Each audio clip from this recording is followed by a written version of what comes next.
لہٰذا یہ اجماع ہو گیا اور اجماع مرکب ہے، اس لیے اگر صحابی کا قول دوسرے تک پہنچ جائے اور وہ مخالفت کر لے تو دو قول وجود میں آ گئے، لہذا یہ تیسرا قول پھر باطل ہوگا۔ یہ ہے صحابی کی تقلید۔ تابعی کی تقلید واجب ہے یا نہیں؟ تو اس تابعی کو دیکھا جائے گا، آیا اس کا فتویٰ صحابہ کے زمانے میں ظاہر ہوا، ان کا قول، ان کا فتویٰ، اس کا عمل؟ اگر تابعی ایسا تابعی ہو کہ اس کا فتویٰ صحابہ کے زمانے میں ظاہر ہو اور صحابہ کے قول کے مزاحم بنے، مزاحمت کر لے، تو یہ تابعی بھی صحابی کی طرح ہو جاتا ہے۔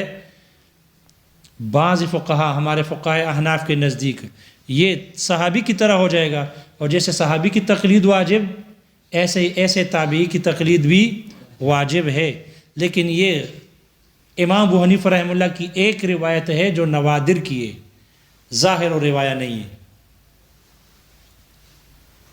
اس نادر و روایہ، یہ نوادر و روایہ میں سے ہے کہ ایسے تابعی بھی صحابی کی طرح ہے۔ اس کی تقلید صحیح قول کے مطابق، مصنف کہتے ہیں اصح قول کے مطابق اس کی تقلید واجب ہے۔ اس کی مثال نقل کی ہے، جیسے کہ ایک مرتبہ حضرت علی رضی اللہ عنہ ایک فیصلہ لے کے گئے اپنے قاضی القضات قاضی شریح کے پاس لے کے گئے۔ یہ قاضی شریح، اس کو حضرت عمر فاروق رضی اللہ عنہ اس کو قاضی القضات بنایا تھا۔ پھر حضرت عثمان کا دور آ گیا 12 سال، پھر حضرت عمر کا رضی اللہ عنہ کا 10 سال مدت گزر گئی، حضرت عثمان رضی اللہ عنہ کے 12 سال آ گئے، پھر اس کے بعد حضرت علی رضی اللہ عنہ کا دور خلافت آیا اور یہ قاضی رہے۔ یہ تقریباً 75 سال قاضی رہے، 75 سال، سوائے ان میں 3 سال کے جس میں عبداللہ ابن زبیر رضی اللہ عنہ کا کہ جو آزمائش شروع ہوئی اور ان کی لڑائی شروع ہوئی حجاج ابن یوسف سے، تو پھر اس نے قضا سے معذرت کر لی، تو 3 سال تک یہ معطل رہے، اس نے ان دونوں کے درمیان فیصلہ نہیں کیا، اور باقی یہ 75 سال تک قاضی رہے، 120 سال عمر پائی اس نے۔ یہ حضرت علی رضی اللہ عنہ نے اپنا فیصلہ لے کے گئے ان کے پاس۔ حضرت علی رضی اللہ عنہ کی ایک زرہ تھی جو چوری ہو گئی تھی، اور حضرت علی رضی اللہ عنہ نے وہ ایک یہودی کے پاس دیکھ لیا ان کو، تو ان کو بردعویٰ کیا کہ یہ زرہ تو میری ہے۔ اس لیے اپنا یہ فیصلہ، حالانکہ خلیفہ وقت تھے، بزور بازو لے سکتے تھے، لیکن فیصلہ لے کے گئے اپنے قاضی شریح کے پاس اور مقدمہ دائر کیا۔ قاضی شریح نے ان سے فرمایا کہ آپ اس زرہ کے دعوے دار ہو، جس پر دعویٰ کرتے ہو، گواہ لے ہو۔ آپ نے فرمایا کہ کیا مسئلہ ہے، آپ کا دعویٰ کیا ہے؟ انہوں نے کہا یہ میرے زرہ ہے جو اس یہودی کے پاس ہے، میں نے اس کو پہچان لیا، زرہ میری ہے۔ یہودی سے کہا تم کیا کہتے ہو؟ انہوں نے کہا میری زرہ ہے اور میرے قبضے میں ہے۔ اب ظاہر بات ہے جب میرے قبضے میں ہے تو میرا ہی مال ہوگا، ان کا نہیں ہے۔ تو چونکہ دعویٰ کیا حضرت علی رضی اللہ عنہ نے، اور البینۃ علی المدعی والیمین علی من انکر، اس لیے قاضی شریح نے حضرت علی رضی اللہ عنہ سے فرمایا کہ آپ گواہ لے ہو کہ یہ آپ کی زرہ ہے، گواہ لے ہو۔ حضرت علی رضی اللہ عنہ نے اپنے آزاد کردہ غلام تھے قمبر، ان کو لے آئے، اور اپنے بیٹے حضرت حسن رضی اللہ عنہ کو ان کو لے آئے۔ تو قاضی شریح نے فرمایا کہ چونکہ یہ غلام تو آپ کے آزاد کردہ ہے، اس لیے اس کی گواہی آپ کے حق میں ہم اس کی اجازت دیتے ہیں، اس کو نافذ کر دیں گے، لیکن بیٹے کی گواہی باپ کے لیے اس کو ہم اجازت نہیں دے سکتے، کوئی اور گواہ لے ہو۔ قاضی شریح کا مذہب یہ تھا کہ بیٹے کی گواہی باپ کے حق میں قبول نہیں۔ حضرت علی رضی اللہ عنہ کا مذہب یہ تھا کہ بیٹے کی گواہی باپ کے حق میں قبول ہے، اس لیے وہ اپنے بیٹے کو لے کے آئے۔ لیکن حضرت قاضی شریح نے اس گواہ کو رد کر دیا کہ بیٹے کی گواہی باپ کے حق میں قبول نہیں، دوسرا گواہ لے ہو، دوسرے گواہ تھے نہیں، اس لیے حضرت علی رضی اللہ عنہ کا اس مسئلے سے دستبردار ہو گئے کہ میرے پاس دوسرے گواہ نہیں ہے۔ تو نے کہا جب آپ کے پاس دوسرے گواہ نہیں اور یہودی وہاں ہے، یہودی، اس سے ہم کیا قسم دلوائے؟ اس لیے قاضی نے حضرت علی رضی اللہ عنہ کے خلاف فیصلہ کیا اور یہودی کے حق میں کیا کہ یہ زرہ آپ کی نہیں ہے، یہودی کی ہے۔ یہودی نے دیکھا کہ وقت کا امیر المومنین اپنے قاضی کے پاس مجھے لے کے آئے اور قاضی نے پھر اس کے خلاف فیصلہ کیا، میرے حق میں کیا، تو وہ متاثر ہوا اور اسی وقت اسلام لے آیا اور یہ کہا کہ امیر المومنین صدقتا، آپ نے بالکل سچ کہا، آپ نے جو کہا کہ زرہ میری ہے بالکل آپ نے سچ کہا، زرہ آپ ہی کی ہے، یہ لو اپنا زرہ اور میں اسلام لاتا ہوں۔ مسلمان ہو گئے تو حضرت علی رضی اللہ عنہ نے وہی زرہ ان کے دوبارہ حوالے کر دیا، یہ زرہ آپ کو ہدیہ ہے، اور ایک گھوڑا بھی ہبہ کر دیا۔ یہ یہودی جب مسلمان ہوئے تو حضرت علی رضی اللہ عنہ کے ساتھ ساتھ رہے،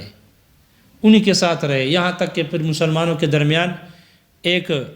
خونریز لڑائی ہو گئی، جنگ صفین کی۔ مقام صفین ایک جگہ ہے، وہاں پر حضرت معاویہ اور حضرت علی رضی اللہ عنہما کے درمیان میں غلط فہمی کی بنیاد پر لڑائی ہو گئی، اور ان میں یہ حضرت علی رضی اللہ عنہ کی طرف سے لڑتے ہوئے شہید ہو گئے۔ تو اس میں دیکھو قاضی شریح تابعی ہے، کبار تابعین میں سے ہے، اور حضرت علی صحابی ہے۔ اب ان میں معارضہ آ گیا، قاضی شریح کا فتویٰ وہ بیٹے کے گواہی باپ کے حق میں قبول نہ کرنے کی تھی، اور حضرت علی کا فتویٰ اور ان کا مذہب بیٹے کی گواہی باپ کے حق میں قبول کرنے کی تھی۔ تو تابعین صحابی کے قول میں مزاحمت تھی، اس لیے اس کو قول کو رد کر دیا۔ ایسا تابعی کہ جو صحابہ کے زمانے میں اس کا فتویٰ ذرائع جو ہو اور صحابہ کی مزاحمت کرے، تو ایسا تابعی بھی صحابی کے حکم میں ہے، اس کی تقلید عند البعض، ہمارے بعض فقہا کے مطابق اس کی تقلید واجب ہے۔ دوسری مثال نقل کی ہے، جیسے کہ حضرت مسروق تھے، مسروق یہ چھوٹے تھے، اس وقت کسی نے اس کو چوری کیا تھا، اغوا کیا تھا، اس لیے اس کا نام مسروق رہ گیا۔ کبار تابعین میں سے ہے، کبار تابعین میں سے ہے۔ ان کا فتویٰ حضرت عبداللہ ابن عباس جو فقیہ امت ہے اور مفسر قرآن ہے، اس کے خلاف ان کا فتویٰ اور ان کے قول کو رد کر دیا اس نے، اس لیے ان کے صحابہ کے زمانے میں ان کا فتویٰ تھا مزاحمت میں۔ اس لیے عبداللہ ابن عباس رضی اللہ عنہما سے ان کا فتویٰ یہ تھا کہ اگر کوئی آدمی اپنے بیٹے کے ذبح کرنے کی نظر مانے، میرا یہ کام ہو جائے میں اپنے بیٹے کو ذبح کروں گا،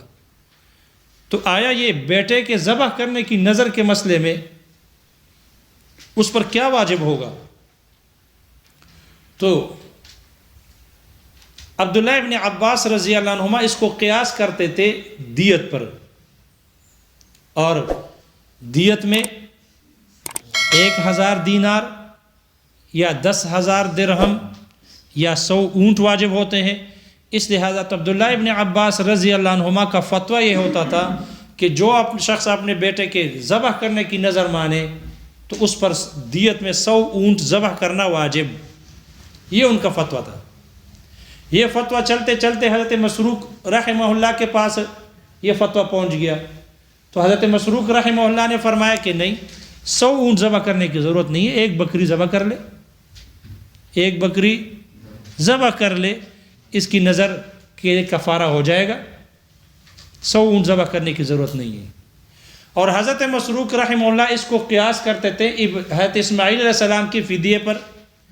اس لیے کہ جب ابراہیم علیہ السلام کو اللہ نے خواب میں بھی کہ حکم ہوا کہ اپنے بیٹے کو ذبح کر دو، ابراہیم علیہ السلام نے اپنے بیٹے کے گلے پر جب چھری پھیر رہے تھے ذبح کرتے وقت، تو جبرائیل اس وقت مینڈا لے کے آئے، تو اسماعیل علیہ السلام کے جان کے بدلے میں ایک مینڈا ہو گیا۔ معلوم ہوا ایک مینڈا کافی ہے ذبح کے بدلے میں، تو حضرت مسروق رحمہ اللہ نے فرمایا کہ ایک بکری ذبح کر لو،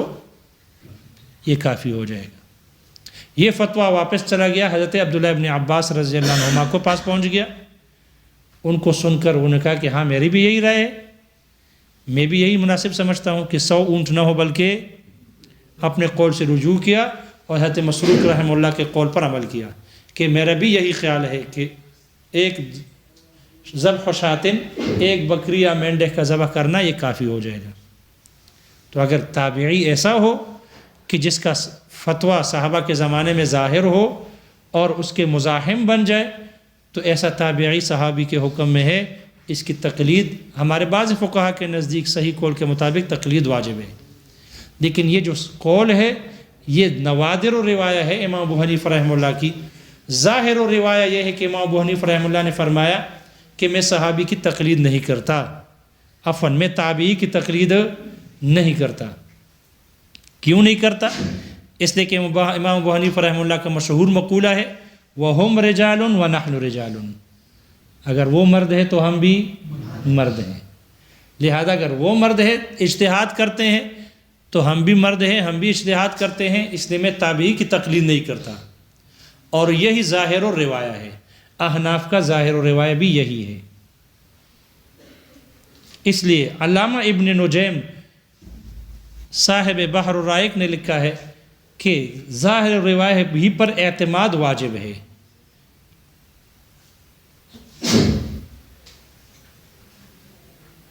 اور وجہ یہ ہے امام ابو حنیفہ رحمہ اللہ نے فرمایا کہ صحابی کے قول وہ قبول ہے، اس لیے کہ صحابی نے جو بات نقل کی ہے، جو ارشاد فرمائی ہے، وہ آپ علیہ الصلوۃ والسلام وہ ضرور آپ علیہ الصلوۃ والسلام سے سنی ہوگی، حدیث ہوگی، اگرچہ صحابی نسبت نہ کر لے، سند ذکر نہ بھی کرے. اگر نہیں بھی سنی، ان کی اپنی رائے ہے، تو نبی علیہ الصلوۃ والسلام کی صحبت کی برکت سے، قرآن مجید کے نزول کا احوال، شریعت کے اسرار کا مشاہدہ کرنے کی برکت سے ان کی رائے میں درستگی غالب ہوتی ہے، اس لیے صحابی کی تقلید کی جاتی ہے. اور یہ بات تابعی کی تابعی میں نہیں ہے. تابعی نے تو قرآن مجید کے نزول کا زمانہ نہیں دیکھا، آپ علیہ الصلوۃ والسلام کی صحبت نہیں اٹھائی،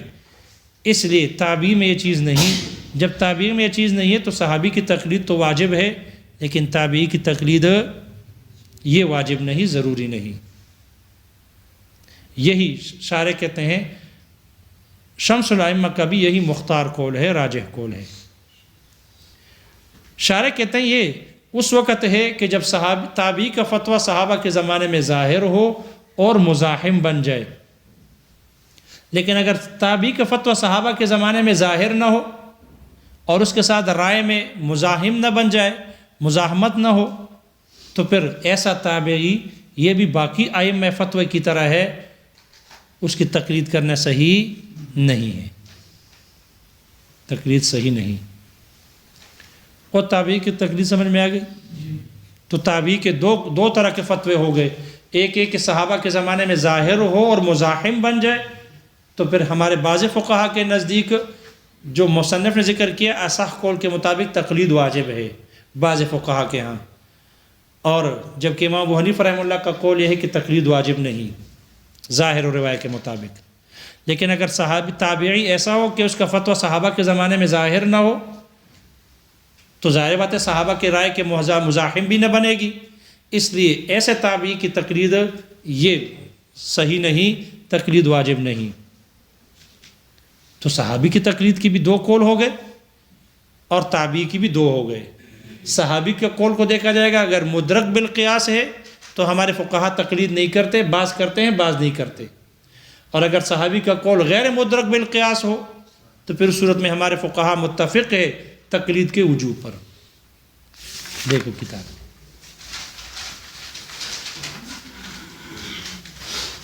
ثم شرع فی بیان تقلید الصحابہ. پھر شارح کہتے ہیں مصنف نے صحابہ کی تقلید کے بیان کو شروع کیا الحاقاً بابحاث سنت کے بحثوں کے ساتھ ملاتے ہوئے. فقال فرمایا تقلید الصحابی واجب، صحابی کی تقلید ضروری ہے، واجب ہے. یترک بہ القیاس، اس کی وجہ سے قیاس کو چھوڑ دیا جائے گا. ایک قیاس التابعین ومن بعدہم، تابعین اور اس کے بعد والے حضرات کا قیاس کو چھوڑ دیا جائے گا. لأن قیاس الصحابی لا یترک بقول صحابی آخر، اس لیے کہ صحابی کے قیاس وہ دوسرے صحابی کے قول کی وجہ سے نہیں چھوڑا جاتا. لاحتمال السماع، یہ دلیل بیان کر رہے ہیں. لاحتمال السماع یہ دلیل ہے ماتن کے متن کی. یترک بہ القیاس، اس کے ذریعے سے قیاس کو چھوڑا جاتا ہے. کیوں؟ لاحتمال السماع، ہو سکتا ہے سننے کے احتمال کی وجہ سے من الرسول صلی اللہ علیہ وسلم، آپ علیہ الصلوۃ والسلام سے سننے کے احتمال کی وجہ سے. بل هو الظاہر فی حقہ، بلکہ یہی صحابہ کے بارے میں حق میں یہی ظاہر ہے. وان لم یسند الیہ، اگرچہ وہ صحابی اسناد نہ کرے، اگرچہ وہ آپ علیہ الصلوۃ والسلام کی طرف منسوب نہ کرے۔ وَلَئِن سُلِّمَ، اور اگر یہ تسلیم کر بھی لیا جائے، أَنَّهُ لَيْسَ مَسْمُوعًا مِّنْهُ، کہ آپ علیہ الصلوۃ والسلام سے یہ سنی ہوئی بات نہیں، بل ہوا رأیہ، بلکہ وہ صحابی کی اپنی رائے ہے، فرأی الصحابی اقوی، تو صحابی کی رائے زیادہ قوی ہے، من رأی غیرہم، غیر صحابی کی رائے سے، لأنہم شاہدوا احوال التنزیل و اسرار الشریعت، اس لیے کہ صحابہ نے قرآن مجید کے نزول کے احوال کا اور شریعت کے اسرار کا مشاہدہ کیا، فلہم مزیۃ علی غیرہم، اس لیے صحابہ کے لیے فوقیت ہوگی، خصوصیت ہوگی دوسروں پر۔ وقال الکرخی، اور شیخ ابو الحسن کرخی رحمہ اللہ نے فرمایا، لا یجب تقلیدہ، صحابی کی تقلید واجب نہیں، الا سوائے فیما، اس قول میں، لا یدرک بالقیاس، کہ جس کا ادراک قیاس سے نہیں ہو سکتا،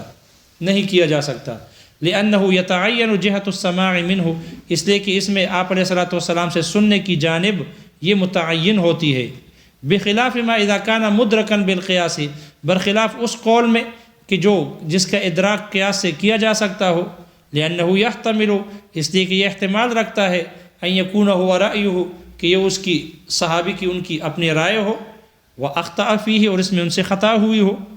فلا یکون حجۃ علی غیرہ، اس لیے صحابی کا یہ قول دوسروں پر حجت نہیں ہوگا۔ وقال الشافعی رحمہ اللہ، اور امام شافعی رحمہ اللہ نے فرمایا، لا یقلد احد منہم، ان میں سے صحابہ میں سے کسی کی تقلید نہیں کی جائے گی، سواء کان مدرکا بالقیاس او لا، برابر ہے کہ ان کا وہ قول مدرک بالقیاس ہو یا نہ ہو، لأن الصحابۃ کان یخالف بعضهم بعضا، اس لیے کہ صحابہ میں سے بعض کی مخالفت کرتے تھے، ولیس احدهم اولا من الآخر، اور ان میں سے کوئی ایک بھی دوسرے سے اولا نہیں، فتعین البطلان، اس لیے بطلان متعین ہو گیا تقلید کرنے میں، کہ تقلید نہیں ہوگی۔ وقد اتفق عمل اصحابنا بالتقلید، جبکہ ہمارے فقہا کا عمل متفق ہوا تقلید کرنے پر، فیما، اس قول میں، لا یعقل بالقیاس، کہ جس کا قیاس سے عقل، جو قیاس سے عقل میں نہیں آتا، یعنی ان ابا حنیفہ وصاحبیہ رحمہم اللہ کلہم، امام ابو حنیفہ اور حضرات صاحبین، یہ سب کے سب حضرات متفقون، متفق ہیں، بتقلید الصحابی، یہ صحابی کی تقلید کرنے پر، کما فی اقل الحیض، جیسے کہ کم سے کم مدت حیض میں، فإن العقل قاصر بدرکہ، اس لیے کہ عقل اس کے ادراک سے قاصر ہے، فعملنا جمیعا، اس لیے ہم سب نے عمل کیا اس قول پر، بما قالت، جو حضرت عائشہ رضی اللہ عنہ نے فرمائی، اقل الحیض للجاریۃ البکر والثیب ثلاثۃ ایام ولیالیہا، باکرہ لڑکی اور سیبہ دونوں کی کم سے کم مدت حیض 3 دن اور 3 راتیں ہیں، وَأَكْثَرُهُ عَشْرَةٌ، اور زیادہ سے زیادہ 10 دن ہے، وَشِرَاعُ مَا بَاعَ، اور بیچنا اس چیز کا خریدنا اس چیز کا جس کو بیچا ہو، بِأَقَلَّ مِمَّا بَاعَ، اس قیمت پر کہ جو اس قیمت سے کم پر جس پر بیچا ہو، قبل نقد الثمن الاول، پہلے ثمن کی ادائیگی سے پہلے، یہ مثال دی ہے، فإن القیاس یقتضی جوازہ، اس لیے کہ قیاس اس کے جواز کا تقاضا کرتی ہے، ولیکننا قلنا بحرمتہ جمیعا، لیکن ہم سب نے اس کے حرام ہونے کا کہا، ہم سب اس کے حرام ہونے کے قائل ہوئے، عملا بقول عائشہ، حضرت عائشہ رضی اللہ عنہ کے فرمان پر عمل کرتے ہوئے، لتلک المرأۃ، اس عورت سے، وقد باعت ب600، جو بیچ چکی تھی 600 کی، بعد ما شرط، خرید لینے کے بعد، ب800، 800 کی خرید لینے کے بعد 600 کی بیچ چکی تھی، من زید ابن ارقم، حضرت زید ابن ارقم رضی اللہ عنہ سے، حضرت عائشہ نے کیا فرمایا، بئس ما شریت واشتریت، تم نے بہت بری خرید و فروخت کی ہے، بری خرید و فروخت کی ہے۔ دیکھو یہاں شارح نے جو نقل کیا، وقت باعت ب600، اس سے پتہ چل رہا ہے کہ یہ معاملہ جو نفع حاصل ہوا ہے زید ابن ارقم رضی اللہ عنہ کو حاصل ہوا، اس لیے کہ اس عورت نے 800 کا خریدا تھا، پھر 600 کا بیچ دیا، تو نفع کس کو ہو گیا؟ زید ابن ارقم کو۔ جبکہ محشی نے روایت نقل کی ہے صبح صادق رسالے کے حوالے سے کہ اس میں یہ تھا کہ وہ عورت کہہ رہی کہ میں نے اس کو بیچا ہے 800 کا۔ اسی طرح سوال جواب والے نے بھی جو روایت نقل کی ہے اس سے بھی پتہ چلتا ہے کہ وہ عورت کہہ رہی ہے کہ میں نے اس کو خریدا ہے 800 کا، اس سے خریدا۔ یعنی معاملہ کرنے والی زید بن ارقم تھی یا وہ عورت تھی، روایتیں مختلف ہے۔ شارح نے اوپر جو روایت نقل کی ہے سے پتہ چلتا ہے کہ نفع زید بن ارقم رضی اللہ عنہ کو ہوا ہے، لیکن محشی نے جو روایت نقل کی ہے اس سے پتہ چلتا ہے کہ یہ معاملہ عورت نے کیا تھا، نفع عورت کو ہوا ہے، زید بن ارقم رضی اللہ عنہ کو نہیں ہوا۔ لیکن جو معاملہ سودی تھا، دونوں شریک تھے، اس لیے وعید وہ صحابی رسول ہے، اس لیے وعید اس کے ساتھ خاص کر دی گئی۔ اس لیے محشی کہتے ہیں یہ جو شارح نے اوپر باعت کہا، محشی کہتے ہیں یہ باعت بمعنی شرط کے ہے، اشترط کے ہے، اور جو شرط کہا ہے خریدنا، یہ خریدنا بمعنی بیچنا ہے۔ عورت نے خریدا تھا 600 کا، خرید لیا، بیچنے کے بعد 800 کے بیچا، پھر 600 کا خرید لیا۔ تو حضرت عائشہ نے فرمایا بئس ما شریتی واشتریتی، تم نے بہت بری خرید و فروخت کی۔ ابلغی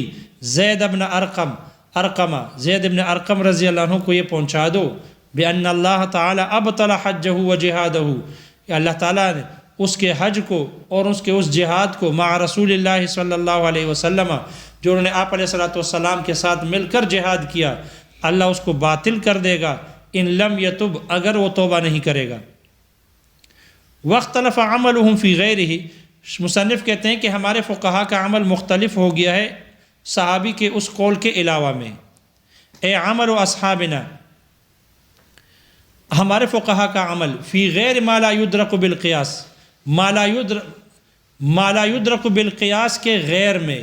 وہو ما یدرک بالقیاس، اور اس کا غیر وہ ما یدرک بالقیاس ہے جو قیاس کے موافق ہو۔ فإنه حینئذ، اس لیے کہ اس وقت بعضهم یعملون بالقیاس، بعض ہمارے فقہا قیاس پر عمل کرتے ہیں، وبعضهم یعملون بقول الصحابی، اور بعض فقہا ہمارے وہ صحابی کے فرمان پر عمل کرتے ہیں۔ کما فی اعلام قدر رأس المال، جیسے راس المال کی مقدار کے بتانے میں۔ فإن ابا حنیفہ، اس لیے کہ امام ابو حنیفہ رحمہ اللہ یشترط اعلام قدر رأس المال فی السلم، امام ابو حنیفہ رحمہ اللہ بے سلم میں رأس المال کی مقدار کے بتانے کو شرط لگاتے تھے۔ وَإِن كَانَ مُشَارًا إِلَيْهِ، اگرچہ اس کی طرف اشارہ ہو، عملاً بقول ابن عمر، عبداللہ ابن عمر رضی اللہ عنہما کے فرمان پر عمل کرتے ہوئے۔ وَأَبُو يُوسُف ومحمد، اور امام ابو یوسف اور محمد رحمہم اللہ لم یشترطا، یہ دونوں حضرات شرط نہیں لگاتے تھے، عملاً بالرائے، قیاس پر عمل کرتے ہوئے۔ لأن الاشارۃ ابلغ فی التعریف من التسمیہ، اس لیے کہ اشارہ یہ تعریف میں، معرفت میں، پہچان میں یہ تسمیہ سے زیادہ بلیغ اور قوی ہے۔ وہی کفایت، اور یہ کافی ہے۔ فلا یحتاج الی التسمیہ، اس لیے راس المال کی مقدار یہ تسمیہ کا محتاج نہیں۔ والاجیر المشترک، اور اجیر مشترک کالقصار، جیسے کہ قصار دھوبی ہے۔ اذا ضاع الثوب فی یدہ، جب کپڑا اس کے ہاتھ میں ضائع ہو جائے، ہلاک ہو جائے، فإنہما یضمنانہ، تو حضرات صاحبین اس کو ضامن ٹھہراتے ہیں۔ لما ضاع فی یدہ، جب وہ اس کے ہاتھ میں قبضے میں ضائع ہو، فیما، اس چیز میں، یمکن الاحتراز عنہ، کہ جس سے بچنا ممکن ہو، ایسی وجہ سے ہو، کالسرقۃ ونحوہا، جیسے چوری وغیرہ ہے۔ تقلیداً لعلی رضی اللہ عنہ، حضرت علی رضی اللہ عنہ کی تقلید کرتے ہوئے۔ حیث ضمن الخیاط صیانۃ لاموال الناس، کیونکہ حضرت علی رضی اللہ عنہ نے درزی کو ضامن ٹھہرایا مسلمانوں کے اموال کی حفاظت کرتے ہوئے، بچاتے ہوئے۔ وقال ابو حنیفہ، اور امام ابو حنیفہ رحمہ اللہ نے فرمایا انہ امین، یہ اجیر مشترک یہ امانت دار ہوتا ہے، امین ہوتا ہے۔ فلا یضمن، اس لیے ضامن نہ ہوگا، کل اجیر الخاص، اجیر خاص کی طرح، لما ضاع فی یدہ، کہ جب وہ اس کے قبضے میں ہلاک ہو جائے۔ فہو اخذ بالرائے، امام ابو حنیفہ رحمہ اللہ نے رائے پر عمل کیا۔ واما فی ما لا یمکن الاحتراز عنہ، رہی وہ صورت کہ جب اس سے ضائع ہونے سے جس میں بچنا ممکن نہ ہو، جس میں احتراز کرنا ممکن نہ ہو ضائع ہونے سے، کالحریق الغالب، جیسے کہ ایسا آگ ہو جو غالب ہو، فلا یضمن بالاتفاق، تو پھر اجیر مشترک بالاتفاق ضامن نہ ہوگا۔ شارح کہتے ہیں وہذا الاختلاف، اور یہ جو مصنف کہتے ہیں یہ جو اختلاف ہے، المذکور بین العلماء فی وجوب التقلید وعدمہ، صحابی کی تقلید کے واجب اور عدم وجوب میں جو اختلاف ہے علماء کے درمیان، یہ اختلاف فی کل ما ثبت، صحابی کے ہر اس قول میں ہے، ثبت عنہم، جو صحابہ سے ثابت ہو جائے، من غیر خلاف بینہم، ان کے درمیان اختلاف کے ثبوت کے بغیر، اختلاف ثابت نہ ہو، ومن غیر ان یثبت، اور اس بات کے ثبوت کے بھی بغیر ہو، ان ذلک بلغ غیر قائلہ، اس صحابی کا یہ قول یا یہ فعل دوسرے کو، قائل کے علاوہ دوسرے صحابی کو پہنچ گیا، فسکت مسلما لہ، اور وہ اس کو تسلیم کرتے ہوئے خاموش ہو جائے، یہ بات بھی ثابت نہ ہو، تب یہ علماء کا اختلاف ہے۔ یعنی فی کل ما قال صحابی قولا، یعنی آپ صحابی کے ہر اس قول میں جو صحابی نے کہی ہو، ولم یبلغ غیرہ من الصحابۃ، اور صحابہ میں سے قائل کے علاوہ دوسرے حضرات صحابہ کو وہ بات نہیں پہنچی، فحینئذ اختلف العلماء فی تقلیدہ، اس وقت علماء نے اختلاف کیا ایسے صحابی کی تقلید کرنے میں، بعضهم یقلدونہ و بعضهم لا، بعض فقہاء اس کی تقلید کرتے ہیں اور بعض نہیں کرتے۔ وَأَمَّا إِذَا بَلَغَ صَحَابِيًّا آخَرَ، رہی وہ صورت کہ جب صحابی کا یہ فتویٰ یا یہ قول دوسرے صحابہ کو پہنچ جائے، دوسرے صحابی کو پہنچ جائے، فَإِنَّهُ لَا يَخْلُو، تو پھر یہ خالی نہیں اس بات سے، اِمَّا أَن يَسْكُتَ هَذَا الْآخَرُ مُسَلِّمًا لَهُ، یا تو یہ دوسرا صحابی اس کو تسلیم کرتے ہوئے خاموش ہو جائے گا، او خالفہ، یا اس کی مخالفت کرے گا، فَإِن سَكَتَ، پس اگر وہ خاموش ہو جائے، كَانَ إِجْمَاعًا، تو یہ اجماع ہوگی، فَيَجِبُ تَقْلِيدُ الْإِجْمَاعِ بِاتِّفَاقِ الْعُلَمَاء، اور علماء کے اتفاق سے صحابہ کی تقلید، اجماع کی تقلید واجب ہے۔ وَإِن خَالَفَهُ، اگر وہ اس کی مخالفت کر لے، كَانَ ذَلِكَ بِمَنزِلَةِ خِلَافِ الْمُجْتَهِدِينَ، تو یہ مجتہدین کے اختلاف کی طرح ہوگا، فَلِلْمُقَلِّدِ، تو پھر مقلد کی مرضی ہے، أَن يَعْمَلَ، کہ وہ عمل کر لے، بِأَيِّهِمَا شَاءَ، ان میں سے جس قول پر چاہے عمل کر لے، لیکن یہ بھی ترجیح قائم کرنے کے سے پہلے نہیں، ترجیح قائم کے بعد ہے، اصل ہے ترجیح قائم کر لے، اگر ترجیح متعذر ہو جائے تب ہے۔ وَلَا يَتَعَدَّ إِلَى الشِّقِّ الثَّالِثِ، لیکن تیسرے قول کی طرف، تیسرے شق کی طرف تجاوز نہ کرے، تعدی نہ کرے، لِأَنَّهُ صَارَ بَاطِلًا، اس لیے کہ تیسری شق، تیسرا قول یہ باطل ہو گیا، بالإجماع، اس اجماع کی وجہ سے، المرکب من هذین الخلافین، جو ان دو اختلافوں سے مرکب ہے، علی بطلان القول الثالث، یہ اجماع تیسرے قول کے بطلان پر ہے۔ هكذا ينبغي ان يفهم هذا المقام، ایسا ہی مناسب ہے کہ اس جگہ کو سمجھی جائے، یہ جگہ سمجھی جائے۔ وَأَمَّا التَّابِعِي، اور رہا تابعی، فَإِن ظَهَرَتْ فَتْوَاهُ، اگر اس کا فتویٰ ظاہر ہو جائے، فی آگے کیا ہے، زا کے ساتھ ہے، ضاد کے ساتھ ہے، ہاں ہمارے ہاں ضاد کے ساتھ لکھا ہوا ہے، ضاد نہیں ہے، فی زمن الصحابتی، صحابہ کے زمانے میں، کشریح، جیسے کہ قاضی شریح ہے،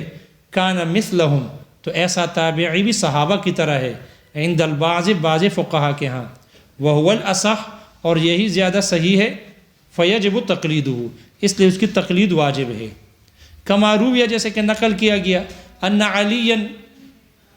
تحاکم الی شریح القاضی، حضرت علی رضی اللہ عنہ فیصلہ لے کے گئے قاضی شریح کے پاس، فی ایام خلافتی، اپنے ایام خلافت میں، فی درعی، اپنے زرہ کے بارے میں، وقال، و فرمایا، درعی عرفتها مع هذا الیہودی، میری زرہ ہے جو میں نے اس یہودی کے پاس پہچان لی ہے، اس کے پاس ہے۔ فقال شریح للیہودی، قاضی شریح نے یہودی سے فرمایا، ما تقول، تم کیا کہتے ہو؟ قال درعی وفی یدی، میری زرہ ہے اور میرے قبضے میں ہے۔ فطلب شاہدین من علی، تو قاضی شریح نے حضرت علی رضی اللہ عنہ سے دو گواہوں کو طلب کیا، مانگ لیا۔ فاتا علی بابنہ الحسن، حضرت علی رضی اللہ عنہ اپنے بیٹے حضرت حسن کو لے آئے، وقمبر، اور قمبر کو لے آئے، مولاہ، ان کا آزاد کردہ غلام، لیشہدا عند شریح، تاکہ یہ دونوں حضرات قاضی شریح کے پاس گواہی دے دے۔ فقال شریح، حضرت شریح نے فرمایا اما شہادت مولا کا، رہا تیرے آزاد کردہ غلام کی گواہی کا دینا، یہ گواہی فقط اجزتها لک، تو اس کو میں نے آپ کے لیے نافذ کر دیا، اجازت دے دی، لأنه صار معتقا، اس لیے کہ یہ آزاد ہو چکا ہے۔ واما شہادت ابنک لک، رہا تیرے لیے تیرے بیٹے کی گواہی دینا، فلا اجیزها لک، تو میں اس کی اجازت تمہیں نہیں دیتا۔ وکان من مذہب علی، اور حضرت علی رضی اللہ عنہ کے مذہب میں سے تھا، انہ یجوز شہادت الابن للاب، بیٹے کی باپ کے لیے گواہی دینا یہ جائز ہے۔ وخالفہ شریح فی ذلک، اور قاضی شریح نے اس میں اس کی مخالفت کی۔ فلم ینکرہ علی، تو حضرت علی رضی اللہ عنہ اس کے انکار نہیں کیا، نکیر نہیں کی ان پر، خلیفہ میں ہوں اور مذہب تم مجھے سمجھاتے ہو، مسائل سمجھاتے ہو، یہ نکیر نہیں کیا۔ فسلم الدرع للیہودی، اس لیے حضرت شریح نے وہ زرہ یہودی کے حوالے کر دیا۔ فقال الیہودی، تو یہودی نے کہا امیر المؤمنین، مسلمانوں کے مومنوں کے امیر، مشى معی الی قاضیہ، اپنے قاضی کے پاس میرے ساتھ چلے، فقضى علیہ، اور پھر اس کے قاضی ہی نے اس کے خلاف فیصلہ کیا، فرضی بہ، اور پھر اس پر راضی بھی ہوئے، اس لیے متاثر ہوئے، پھر مسلمان ہو گئے۔ قال صدقت واللہ، اللہ کی قسم تم نے سچ کہا ہے اے امیر المومنین، انہا لدرعک، یقیناً یہ آپ ہی کی زرہ ہے، واسلم الیہودی، اور یہودی اسلام لے آئے، فسلم الدرع علی، اس لیے حضرت علی رضی اللہ عنہ نے اس زرہ کو حوالے کر دیا لیلیہودی، اس یہودی کے، ووہبہ فرسا، اور ایک گھوڑا بھی ہبہ کر دیا، وکان معہ، اور یہ یہودی مسلمان ہونے کے بعد حضرت علی رضی اللہ عنہ کے ساتھ تھے، حتی استشہد فی حرب صفین، یہاں تک کہ جنگ صفین میں شہید ہو گئے۔ وہکذا مسروق،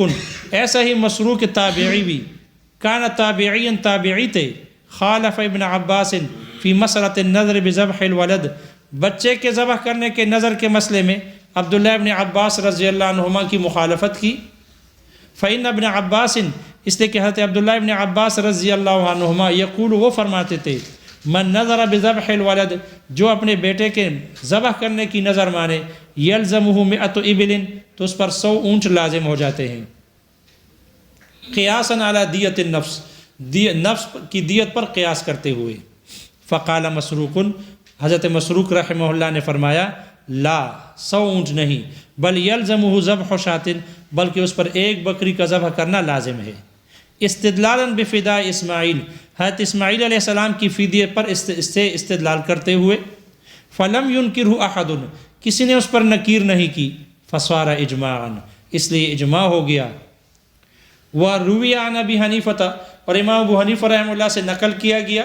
جو ظاہر و روایہ میں ہے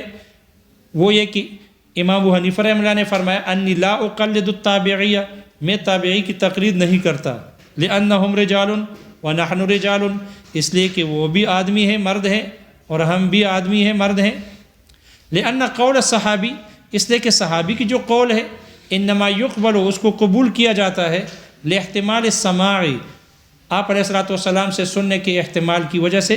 واصابت رأیہم، ان کے رائے کے درست ہونے کی وجہ سے، ببرکت صحبت النبی علیہ الصلوۃ والسلام، آپ علیہ الصلوۃ والسلام کے صحبت کی برکت کی وجہ سے،